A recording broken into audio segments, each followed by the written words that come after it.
సింధు నది విశేష. జనరల్ గా సింధు నది ఎక్కడ జన్మిస్తున్నది? మానసా సరోవరంలో జన్మిస్తున్నది. ఒక్కసారి కలర్ మ్యాప్ చూసేసిన తర్వాత నేను బోటు పైకి వెళ్తాను. ఇక్కడ మానసా సరోవరంలో ఈ సింధు నది జన్మిస్తుంది. మానసా సరోవరంలో, కైలాస్ పర్వతంలో, బొకర్చు గ్లేషియర్ లో జన్మించి ఈ నది ఏనన్నా బొకర్చు అంటే ఎక్కడ బొకర్చు ఉండేది? మానసా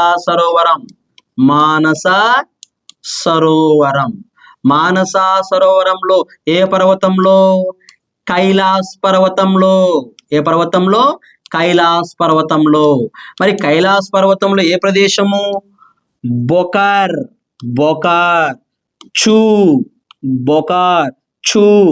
గ్లేషియర్ అంటే బొకర్చు హిమనీ నదం అనేది ఏ పర్వతంలో ఉంది? కైలాస్ పర్వతంలో ఉంది. కైలాస్ పర్వతంలో ఏ ప్రాంతం? మానసా సరోవరం తూర్పు దిశలో జన్మించిందా, పశ్చిమ దిశలో జన్మించిందా? ఇదంతా మానసా సరోవరంలో ఏనన్నా పశ్చిమ దిశన సింధు నది జన్మించి ఈ సింధు నది భారతదేశంలో మొట్టమొదటిసారిగా ఎక్కడ ప్రవేశించింది? లడక్ పర్వతాలలో ప్రవేశించింది. ఎక్కడ ప్రవేశించింది? లడక్ పర్వతాలు. మరి లడక్ పర్వతాల నుంచి అదే విధంగా ఈ సింధు నది, లడక్ పర్వతాల నుంచి అదే విధంగా సింధు నది మీరు గమనిస్తే ఇది జస్ట్ లడక్ నుంచి జమ్మూ కాశ్మీర్ నుంచి లడక్ నుంచి పాకిస్తాన్ నుంచి లాస్ట్ కు ఈ నది ఎక్కడ సముద్రంలో కలుస్తుంది అంటే కరాచీ వద్ద సముద్రంలో కలుస్తుంది అని చెప్పడం జరిగింది. ఎక్కడ? కరాచీ వద్ద. ఏ సముద్రంలో కలుస్తుంది? అరేబియా సముద్రంలో కలుస్తుంది. ఇది మనకు బౌండరీ మ్యాప్ ఒకసారి గుర్తుంటాదని నేను చెప్పడం జరుగుతున్నది. ఓకే, ఈ సింధు నదికి కుడివైపు ఉపనదులు ఉన్నాయి, ఎడం వైపు ఉపనదులు ఉన్నాయి. కుడివైపు ఉపనదులు, ఎడం వైపు ఉపనదులు. షాకు, గిల్గిట్టు, స్వాటు, కానూరు, కుర్రము, కాబూలు, టచ్చు ఇవన్నీ కుడివైపు నదులు. ఎడమవైపు నదులు ఇక్కడ ఉండే ఎడమవైపు నదులు ఏంటివి? జీలం, చీనాబ్, రావి, బియాస్, సట్లెజ్. ఇవి నేను మ్యాప్ వేసేసి క్లారిటీగా చెప్తానన్నా. ఇక్కడ గమనిద్దాం. ఏం గమనిస్తాము? సింధు నది గురించి మాట్లాడుతున్నాం. ఏ నది? సింధు నది. గమనించు, సింధు నది. మరియు సింధు నది విశేషాలు. సింధు నది ఎక్కడ జన్మించింది చెప్పాను నేను? మానసా సరోవరం తూర్పా పడమరా? ఏనన్నా ఇది మానసా సరోవరం. మానసా సరోవరంలో ఎక్కడ? బొకర్చు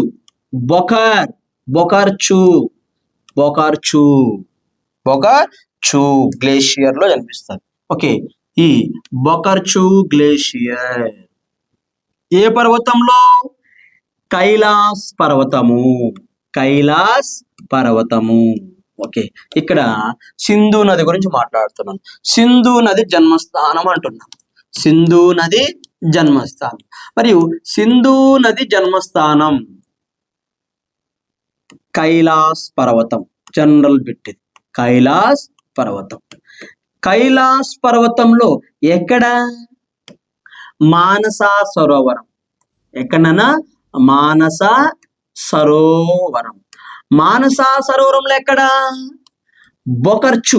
బొకర్చు అంటే అక్కడ కానిస్టేబుల్ అడుగుతున్నాడా, ఎస్ఐ అడుగుతున్నాడా, గ్రూప్ 2 అడుగుతున్నాడా, గ్రూప్ 1 అడుగుతున్నాడా, లెవెల్ బట్టి మనకు వాడు ఎగ్జామినరు స్పీడ్ పెంచుతాడు, అంటే కఠినంగా ఇస్తాడు. ఇక్కడ జనరల్ గా చిన్న కాంపిటేటివ్ ఎగ్జామ్, రైల్వే ఎగ్జామ్స్ కావచ్చు, ఇంటర్మీడియట్ క్వాలిఫికేషన్ ఎగ్జామ్స్ లో కావచ్చు. సింధు నది జన్మస్థానం మానసా సరోవరం. ఒక్కరు టైప్ చేశాడు. ఏ పర్వతంలో? కైలాస్ పర్వతంలో. ఎక్కడ? బొకర్చు ఎక్కడండి? బొకర్చు. ఈ బొకర్చు అనే ప్రాంతంలో జన్మించి ఏనన్నా మరి బొకర్చు అనే ప్రాంతంలో జన్మించి ఈ నది మరి గమనిస్తే ఈ నది బొకర్చు అనే ప్రాంతంలో జన్మించి భారతదేశంలో మొట్టమొదటిసారిగా లడక్ పర్వతాల్లో ప్రవేశించి లడక్ నుంచి అలా ఉత్తర లడక్ లే పరిసర ప్రాంతాల్లో ప్రవేశించి లే నుంచి చివరికి కరాచీ అనే ప్రాంతంలో అరేబియా సముద్రంలో కలువును. కరాచీ అనే ప్రాంతంలో అరేబియా సముద్రంలో కలువును. ఎవరు? సింధు నది. ఓకే, ఇక్కడ గమనించాం. ఏం గమనిస్తామో చూద్దాం. ఓకే, సింధు నది జన్మస్థానం కైలాస్ పర్వతం, మానసా సరోవరం, బొకర్చు అనే ప్రాంతం. గమనించండి, మీరు నోట్బుక్ నీట్గా రాసుకోవాలమ్మా. ఎక్కడ జన్మించింది? బొకర్చు అనే ప్రాంతంలో జన్మించింది. నేను నోట్బుక్ పీడిఎఫ్ రూపంలో మీకు యాప్లో అందిస్తాను. ఓకే, అదేవిధంగా నీట్గా మీరు కూడా రన్నింగ్ నోట్బుక్ రాసుకోవడానికి ప్రయత్నం చేయండి. బొకర్చు అనే ప్రాంతంలో జన్మించింది. బొకర్చు అనే ప్రాంతంలో జన్మించి మరియు ఇది భారతదేశంలో మొట్టమొదటిసారిగా లడక్ పర్వతాల్లో ప్రవేశించింది. ఏ పర్వతాల్లో ప్రవేశించింది? లడక్ పర్వతాలలో మొదటిసారిగా ప్రవేశించింది. ఏ నది అమ్మా? సింధు నది. మరియు లడక్ పర్వతాల్లో ప్రవేశించి లడక్ జస్కర్ పర్వతాల మధ్య ప్రయాణించింది. లడక్ జస్కర్ గమనించండి, పైన లడక్ పర్వతాలు, కింద జస్కార్ పర్వతాలు. లడక్ జస్కార్ పర్వతాల మధ్య ప్రయాణించి మరియు గిలిగిట్ బాలిస్తాన్ మధ్య లడక్ లో గిలిగిట్ బాలిస్తాన్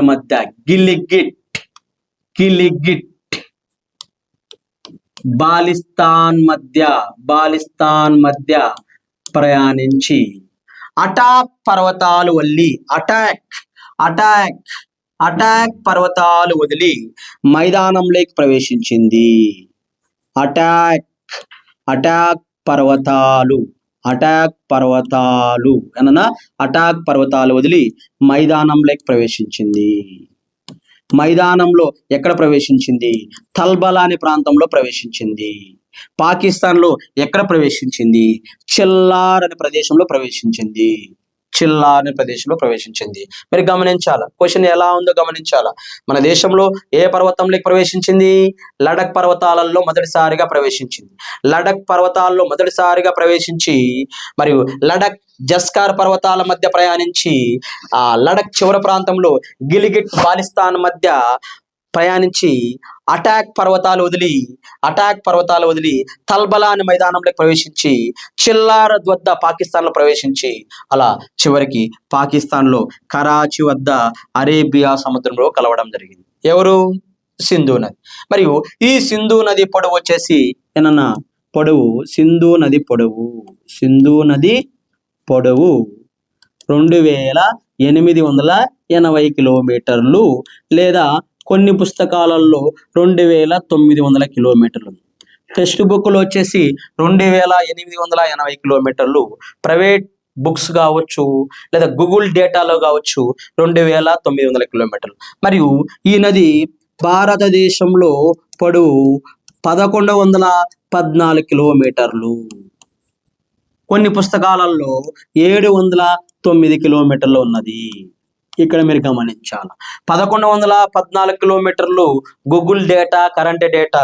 టెక్స్ట్ బుక్లో వచ్చేసి 709 కిలోమీటర్లు. అకాడమిక్ బుక్లో ఎన్ని కిలోమీటర్లు ఉందమ్మా? 709 కిలోమీటర్లు. సార్, మీరు 2 డేటాలు చెప్తున్నారు, మేము ఎలా గుర్తుపెట్టుకోవాలా, ఏది గుర్తుపెట్టుకోవాలా మీకు డౌట్ వస్తుంది. మీరు టెక్స్ట్ బుక్దే గుర్తుపెట్టుకోండి. టెక్స్ట్ బుక్లో ఎంత రాశాడు? 709 కిలోమీటర్లు. టెక్స్ట్ బుక్లో మొత్తం పొడవు వచ్చేసి 2880 కిలోమీటర్లు. ఓకే, ఇలా సింధు నది పొడవు. మరియు సింధు నది పరివాహకం ఎక్కడెక్కడ దీని పరివాహకం ఉంది? మరియు ఇక్కడ చైనాలో దీని పరివాహకం ఉంది, భారతదేశంలో దీని పరివాహకం ఉంది, పాకిస్తాన్లో దీని పరివాహకం ఉంది. దీని పరివాహకం మొత్తం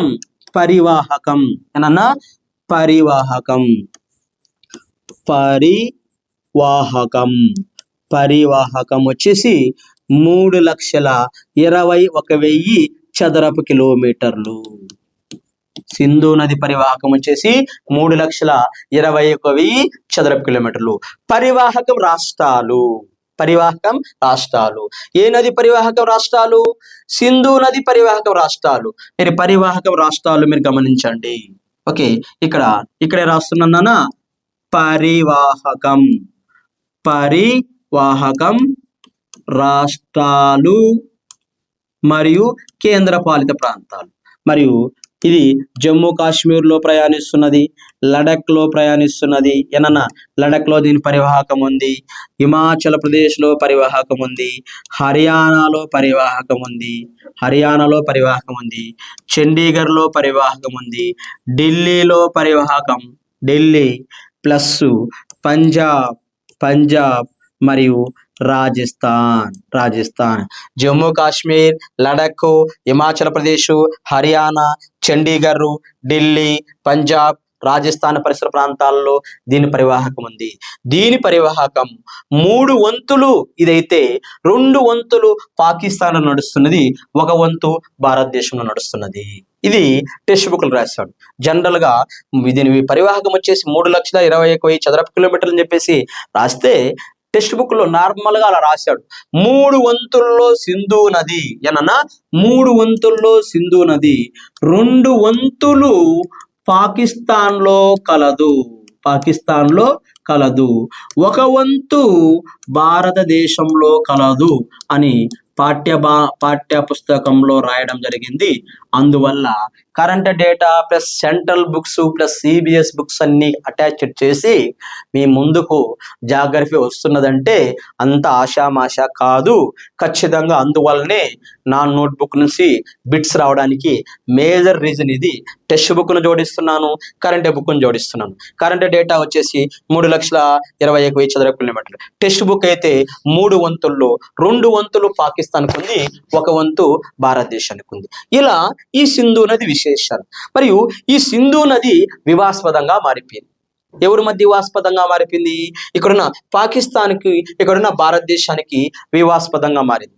ఎప్పుడు వివాస్పదంగా మారిందంటే జనరల్ గా భారతీయులు ఎక్కువ నీటిని వాడుతున్నారు అని చెప్పేసి మరి పాకిస్తాన్ వివాస్పదం చేయడం వల్ల, ఎందుకు భారతదేశానికి 1 వంతే 2 వంతులు నీరు, 2 వంతుల భూభాగంలో పాకిస్తాన్ నడుస్తుంది కదా, ఎక్కువ మాకే రావాలి కదా నీరు అని చెప్పేసి మనకు వారికి మధ్య వివాస్పదంగా మారింది. ఎప్పుడైతే వివాస్పదంగా మారిందో ఆ రోజున సింధు జలాల ఒప్పందం జరిగింది. ఏ జలాలన్నా? సింధు జలాల ఒప్పందం. ఈ సింధు జలాల ఒప్పందం 1960 సెప్టెంబర్ 19వ తేదీన సింధు జలాల ఒప్పందం జరిగింది. ఎవరి మధ్య? పాకిస్తాన్ కు భారతదేశానికి మధ్య సింధు జలాల ఒప్పందం జరిగింది. ఈ సింధు జలాల ఒప్పందం ప్రకారం సింధు, జీలం, చినాబ్ ఈ 3 నదులు పాకిస్తాన్ కు, రావి, బియా, సట్లెజ్ ఈ 3 నదులు భారతదేశానికి అని చెప్పేసి ఆడ చెప్పుకోవడం జరిగింది. అలా చెప్పుకున్న తర్వాత మేజర్గా సింధు నది ఎక్కువ నీరు సింధు నదిలో వచ్చేది. అందువల్ల 80% నీరు 80% నీరు పాకిస్తాన్కు, 20% నీరు ఇండియాకు అని చెప్పేసి సింధు జలాల ఒప్పందం జరిగింది. మరియు ఈ సింధు జలాల ఒప్పందం మీరు గమనిస్తే ఏం గమనిస్తారు? ఏ నది ఎప్పుడు జరిగింది? సింధు జలాల ఒప్పందం 1960 1960 సెప్టెంబర్ 19వ తేదీన సింధు జలాల ఒప్పందం జరిగింది. మరియు ఈ సింధు జలాల ఒప్పందం ప్రకారం ఏ జలాలండి? సింధు జలాల ఒప్పందం. మరియు సింధు నది సింధు,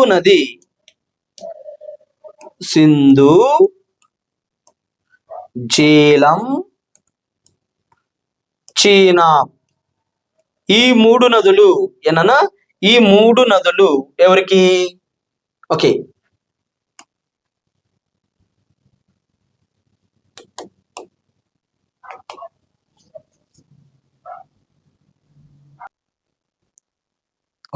ఇలా సింధు నది ఒప్పందం, సింధు జలాల ఒప్పందం సింధు జలాల ఒప్పందం ఎప్పుడు జరిగింది? సింధు జలాల ఒప్పందము. ఓకే, మనం గమనిస్తే సింధు జలాల ఒప్పందం సింధు జలాల ఒప్పందం.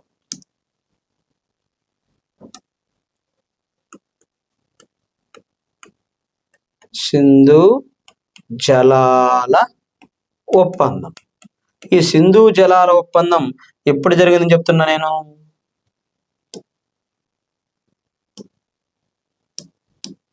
ఓకే, 1960 సంవత్సరం సెప్టెంబర్ 19వ తేదీన సింధు జలాల ఒప్పందం జరిగింది. మరియు ఈ సింధు జలాల ఒప్పందం మరియు ఇక్కడ తీసుకుంటే పాకిస్తాన్కు ఎంత శాతం నీరు? 80%. మరియు భారతదేశానికి ఈ పాకిస్తాన్కి 80% వాటర్ ఏ నదులు ఇస్తాయి? ఏనన్నా సింధు, జీలం. ఏంటి? సింధు, జీలం. సింధు, జీలం. జీలం, జీలం, చీనాబ్. ఓకే,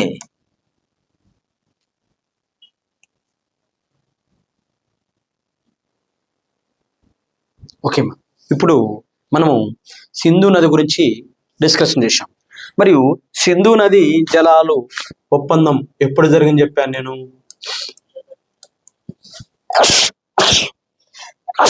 సెప్టెంబర్ 19వ తేదీన భారతదేశానికి పాకిస్తాన్కు మధ్య ఒప్పందం జరిగింది. దీన్ని సింధు జలాల ఒప్పందం. ఈ ఒప్పందం ప్రకారము ఏమన్నా పాకిస్తాన్కు 80% నీరు, 80% నీరు.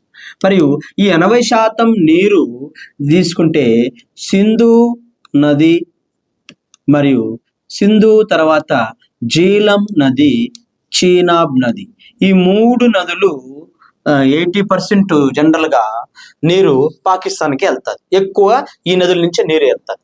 తర్వాత మరి భారతదేశానికి, ఇండియాకు మరియు భారతదేశానికి 20% వాటర్. ఈ 20% వాటర్ ఏ నదుల నుంచి? రావి, ఏనన్నా రావి మరియు బియాస్, బియాస్, సట్లెజ్. ఏంటండి? సట్లెజ్. రావి, బియాస్, సట్లెజ్. ఇక్కడ ఎక్కువ నీరు ఇండియాకు వీటి నుంచి వస్తుంది. ఆ సింధు జలం నీరు, ఎక్కువ నీరు పాకిస్తాన్కి వెళ్ళడం జరుగుతుంది అని చెప్పేసి 1960 సెప్టెంబర్ 19వ తేదీన సింధు జలాల ఒప్పందం జరిగింది. ఓకే, అదేవిధంగా మరియు సింధు నది పొడవు గురించి మాట్లాడినాను. పొడవు చెప్పాను, ఇది భారతదేశంలో పొడవు కూడా చెప్పాను. మరి భారతదేశంలో ఎక్కడ ప్రవేశిస్తుంది అనేది కూడా చెప్పాను. భారతదేశంలో లడక్ పర్వతాల్లో మొదటిసారిగా ప్రవేశిస్తుంది. వేటి మధ్య ప్రయాణిస్తుంది? గిలిగిట్, ఏనన్నా గిలిగిట్, గిలిగిట్ టు బాలిస్తాన్ మధ్య, బాలిస్తాన్ మధ్య ప్రయాణించి అటాక్ పర్వతాలు వదిలి మైదానంలోకి వస్తుంది. మరి అటాక్ పర్వతాలు వదిలి మైదానంలోకి ఎక్కడ మైదానంలోకి వస్తాయి? తల్బలా అనే ప్రాంతంలో మైదానంలోకి వస్తుంది. తల్బలా మైదానంలోకి ప్రవేశించి పాకిస్తాన్లో ఎక్కడ ఎంట్రీ ఇస్తుంది? చిల్లార్ వద్ద పాకిస్తాన్లోకి ఎంట్రీ ఇస్తుంది.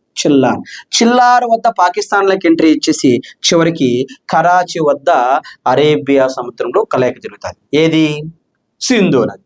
అదేవిధంగా ఏనన్నా ఈ సింధు నదికి పేర్లు, సింధు నది ఏనన్నా సింధు నదికి పేర్లు ఏమేమి పేర్లు ఉన్నాయో తెలిసిన? సింధస్ అంటారు. సింధు నదికి పేర్లు సింధస్, సింధస్ అని అంటారు. హిందూ నది అని కూడా అంటారు. హిందూ నది అని కూడా అంటారు. హిందూ మరియు సింధు అని కూడా అంటున్నారు. సింధు అని కూడా అంటున్నారు. మరియు సింగికంబం అని కూడా అంటారు. సింగికంబం. ఓకే, సింగికంబం సంస్కృతంలో మరియు ఈ పర్షియన్లో ఇలా డిఫరెంట్ పేర్స్ ఉన్నాయి. సింధు నదికి పేర్లు సింధస్, హిందూ మరియు సింధు, సింగకమ్మం మరియు ఇండస్. ఎవరు ఇండస్ ని పిలిచారు? గ్రీకులు ఇండస్ అని పిలవడం జరిగింది. సింగికంబం చైనా భాషలో మాట్లాడతారు. సింధు వచ్చేసి సంస్కృతంలో అంటారు. హిందూ వచ్చేసి పర్షియన్లో అంటారు. మరియు సిండస్ అని కూడా పేర్లు పెట్టడం జరిగింది. ఏ నదికి? సింధు నదికి. ఓకే, ఇది మనకు విశేషాలు. ఓకే, ఈ విధంగా సింధస్సు, హిందూ, సింధు, సింగికమ్మం, ఇండస్ అనే పేర్లు పెట్టడం జరిగింది. గ్రీకులు మొదటిసారిగా భారతదేశానికి ప్రవేశించి సింధు నదిని ఇండస్ నదిగా పిలిచారని చెప్పేసి మొదటి చాప్టర్లో డిస్కషన్ చేశాను. అదేవిధంగా చైనా భాషలో సింధు నదిని సింగకమ్మం అంటారు. సింహం నోరు తెరిచింది అని అర్థము చైనా లాంగ్వేజ్ లో. మరియు సింధు అని చెప్పేసి మనం ఈ సంస్కృతంలో మాట్లాడుతున్నాము. హిందూ అని చెప్పేసి పర్షియన్స్, ఇరాన్, ఇరాక్ ముస్లిమ్స్ వాళ్ళు పర్షియన్స్ హిందూ అని చెప్పుకోవడం జరిగింది. తర్వాత గ్రీక్ భాషలో సిండస్ అని కూడా మరొక పేరు ఉంది. ఇలా సిండస్ నాట్ సిండస్ ఇలా పేర్లు పెట్టడం జరిగింది. ఏ నదికి? సింధు నదికి. మరియు సింధు నదికి విశేషాలు ఇంకా మనం ఏం చెప్పుకుంటున్నాము? సింధు నది అతిపెద్ద గార్జ్ని ఏర్పాటు చేసింది. కాశ్మీర్లో అతిపెద్ద గార్జ్ని ఏర్పాటు చేసింది. ఆ గార్జ్ పేరు వచ్చేసి ఇండస్ గార్జ్. ఏ గార్జ్? Indus gorge. భారతదేశంలో అతిపెద్ద గార్జ్ని ఏర్పాటు చేసిన నది సింధు నది. ఏ గార్జ్ పేరేంటి? Indus gorge. ఎక్కడుంది ఇండస్ గార్జ్? జమ్మూ కాశ్మీర్ పరిసర ప్రాంతాల్లో ఉంది. గార్జ్ అంటే ఏంటంటే ఒక నది రెండు పర్వతాలను తుంచేసి రెండు పర్వతాల మధ్య లోతట్టు ప్రదేశాన్ని ఏర్పాటు చేస్తే దాన్ని గార్జ్ అంటాము. అలా దేశంలో అతిపెద్ద గార్జు ఇండస్ గార్జు. ఏ నది అతిపెద్ద గార్జ్ని ఏర్పాటు చేసింది అని క్వశ్చన్ అడిగితే ఇండస్ గార్జు. బ్రహ్మపుత్ర నది కూడా గార్జ్ని ఏర్పాటు చేసింది, నీది కాదనలేదు. ఆల్రెడీ ప్రీవియస్ పెట్టింది 2022 జరిగిన ఎగ్జామ్, కానిస్టేబుల్లో జరిగిన ఎగ్జామ్లో బిట్టిది ఇండస్ గార్జ్. కింది వానిలో అతిపెద్ద గార్జ్ని ఏర్పాటు చేసిన నది ఏందన్నాడు. అక్కడ సింధు నది ఇచ్చాడు, బ్రహ్మపుత్ర నది ఇచ్చాడు, గంగా నది ఇచ్చాడు. కానీ ఆన్సర్ బ్రహ్మపుత్ర నది గార్జ్ని ఏర్పాటు చేసింది, సింధు నది కూడా గార్జ్ని ఏర్పాటు చేసింది. కానీ అతిపెద్ద గార్జ్ని ఏర్పాటు చేసింది సింధు నది. ఆ గార్జ్ పేరేంటి? ఇండస్. ఓకే, ఇండస్ గార్జ్ని ఏర్పాటు చేసింది. మరియు దీని పరివాహకం కూడా చెప్పాను, దీని ప్రవాహం కూడా ఆల్రెడీ చెప్పాను. ఓకే, ఎక్కడెక్కడ దీని ప్రవాహం అంటే ఈ పరిసర ప్రాంతాల్లో జమ్మూ కాశ్మీర్ కావచ్చు, లడక్ కావచ్చు, హిమాచల్ ప్రదేశ్, హర్యానా, చండీగఢ్, ఢిల్లీ, పంజాబ్, రాజస్థాన్ పరిసర ప్రాంతాల్లో ఈ సింధు నదికి పరివాహకం ఉంది. మరియు సింధు నదికి కుడివైపు ఉపనదులు ఉన్నాయి, ఎడమ వైపు ఉపనదులు ఉన్నాయి. కుడివైపు ఉపనదులు ఉన్నాయి, ఎడమవైపు ఉపనదులు మరియు కుడివైపు ఉపనదులు. ఇక్కడ మనం గమనిస్తాం కుడివైపు ఉపనదులు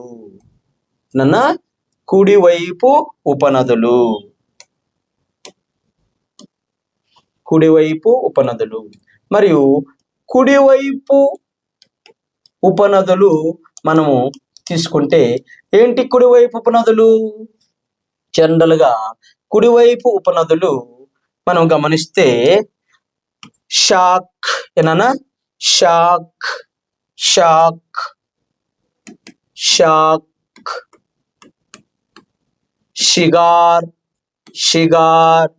షిగార్, కాబుల్, కుర్రం, ద్రాస్, నుబ్రా, హుంజ్రా, తర్వాత జస్కార్,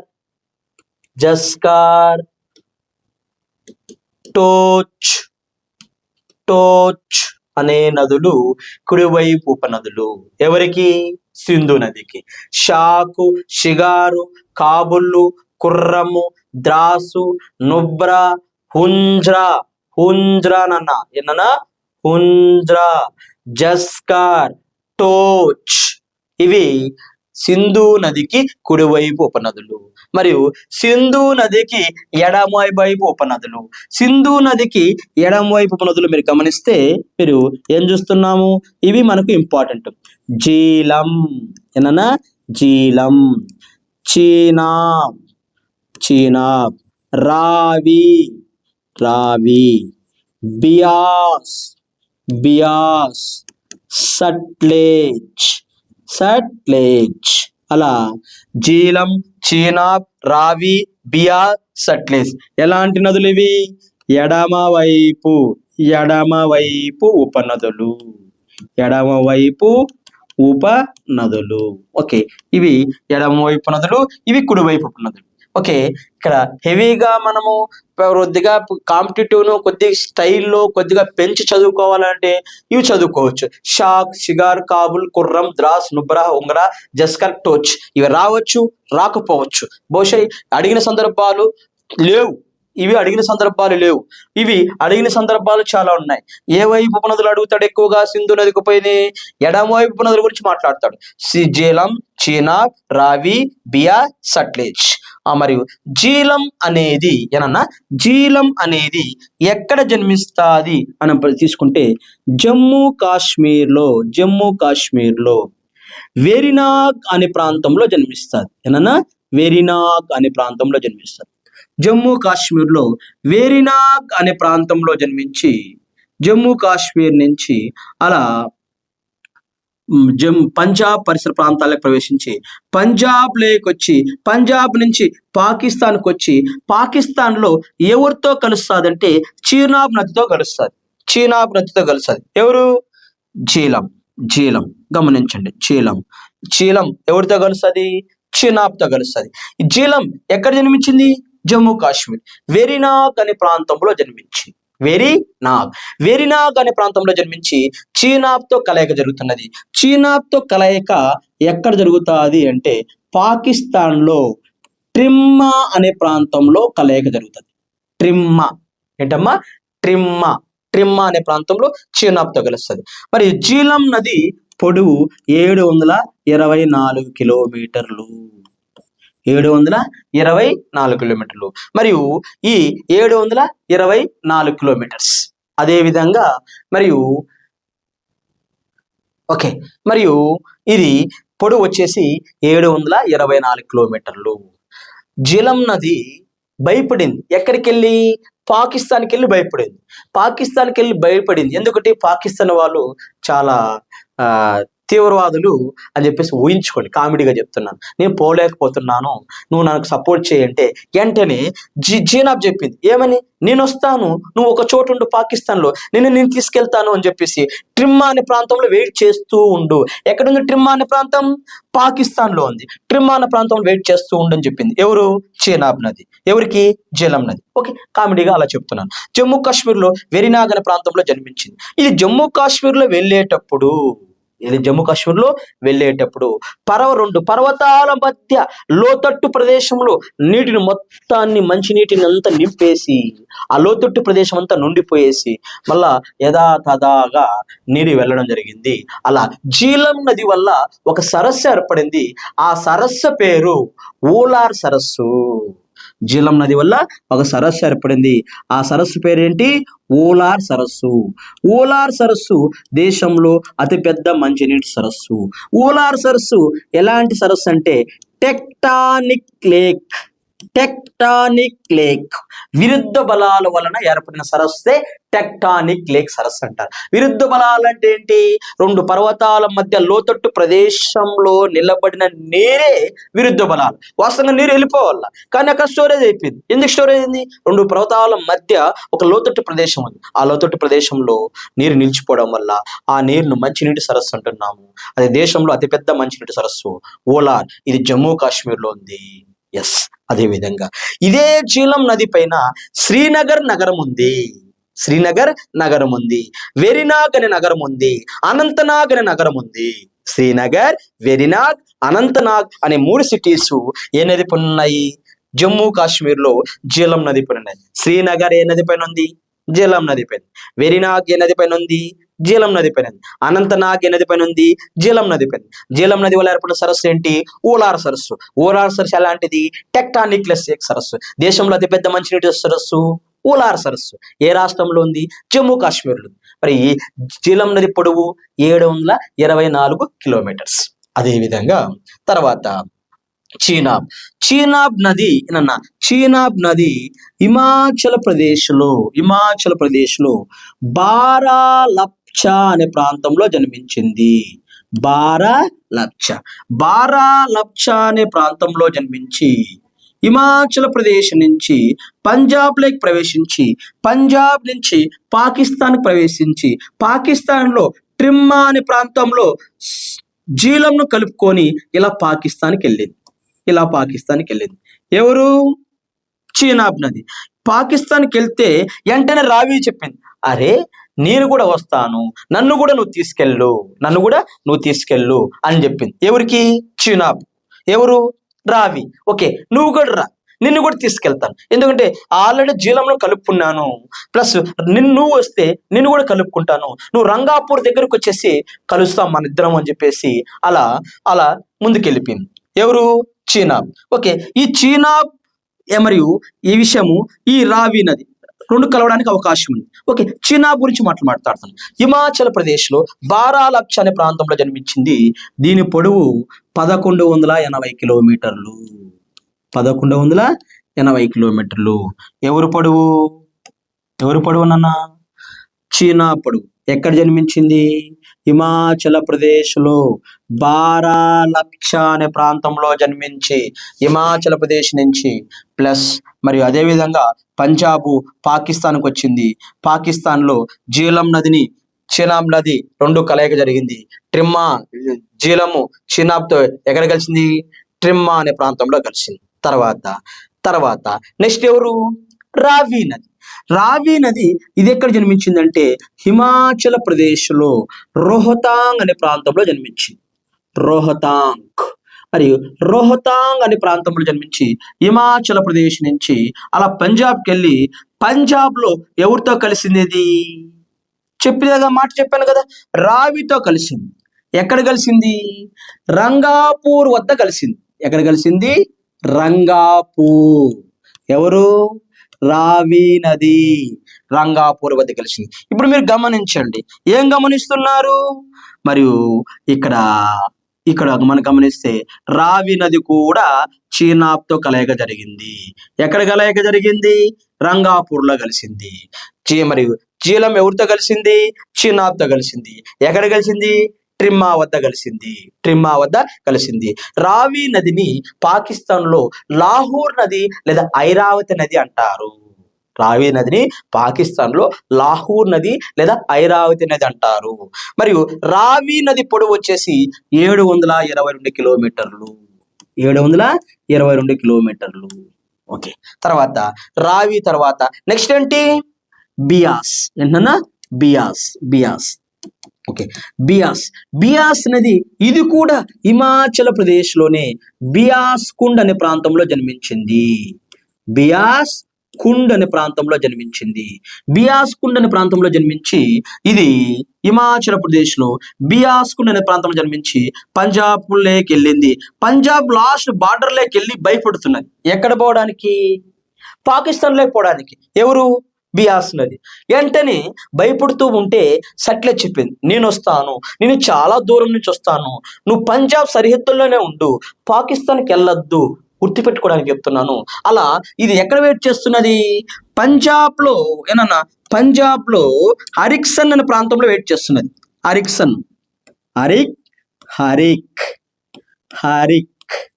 సన్ అనే ప్రాంతంలో వెయిట్ చేస్తున్నది పంజాబ్లో. అలా ఈ బియాస్ నది బియాస్ కుండ్ అనే ప్రాంతంలో జన్మించి పంజాబ్ సరిహద్దుల్లో ఎవరితో కలిసింది? సట్లెజ్ నదితో కలిసింది. బియాస్ నది పొడవు వచ్చేసి 460 కిలోమీటర్లు. 460 కిలోమీటర్లు. ఏ నది? బియాస్ నది 460 కిలోమీటర్లు. అదేవిధంగా తర్వాత సట్లెజ్ నది ఇది ఎక్కడ జన్మించింది? ఇది మానస సరోవరం దక్షిణ దిశలో. మానస సరోవరం దక్షిణ దిశలో రాకాస్ సరస్సు అనే ప్రాంతంలో జన్మించింది. రాకాస్ మానస సరోవరంలో దక్షిణ దిశలో రాకాస్ సరస్సు అనే ప్రాంతంలో జన్మించి అలా మానస సరోవరం ద్వారా హిమాచల్ ప్రదేశ్ ద్వారా పంజాబ్ లేకి వెళ్ళి పంజాబ్లో బియాస్ను కలుపుకొని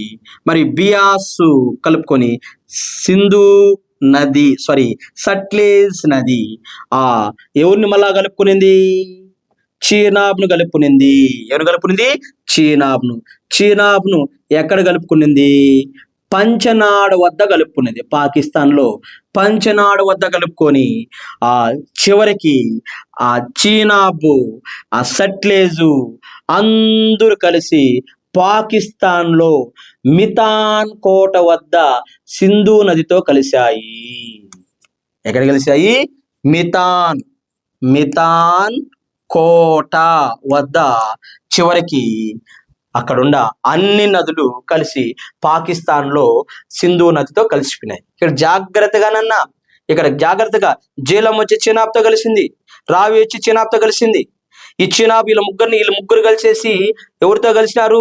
సట్లెజ్తో కలిసినారు. వీళ్ళు ముగ్గురు కలిసి సట్లెజ్తో కలిసినారు. ఎక్కడ కలిసినారు? సట్లెజ్తో పంచనాడు వద్ద కలిసారు. పంచనాడు వీళ్ళు ముగ్గురు కలిసేసి. సట్లెజ్ ఎవరిని కలుపుకునింది? పియాసం కలుపుకునింది. ఎక్కడ కలుపుకునింది? పంజాబ్ లో అరిక్సన్ వద్ద కలుపుకునింది. అందరూ ఏకమయ్యేసి ఎక్కడ కలిశారు? పాకిస్తాన్ లో మితాన్ కోట వద్ద పాకిస్తాన్లో కలయిక జరిగింది. అందువల్ల సింధు నదికి అతి పొడవైన ఉపనది సట్లెజ్. ఏనన్నా? సట్లెజ్. మీరు గమనించండి, సట్లెజ్ చాలా దూరం నుంచి వస్తుంది. 1450 కిలోమీటర్ల పొడవు. సింధు నదికి అతి పొడవైన ఉపనది ఏంటి? సట్లెజ్. సింధు నదికి ఎక్కువ నీరు తీసుకొస్తున్నది ఎవరు? చీనాబ్.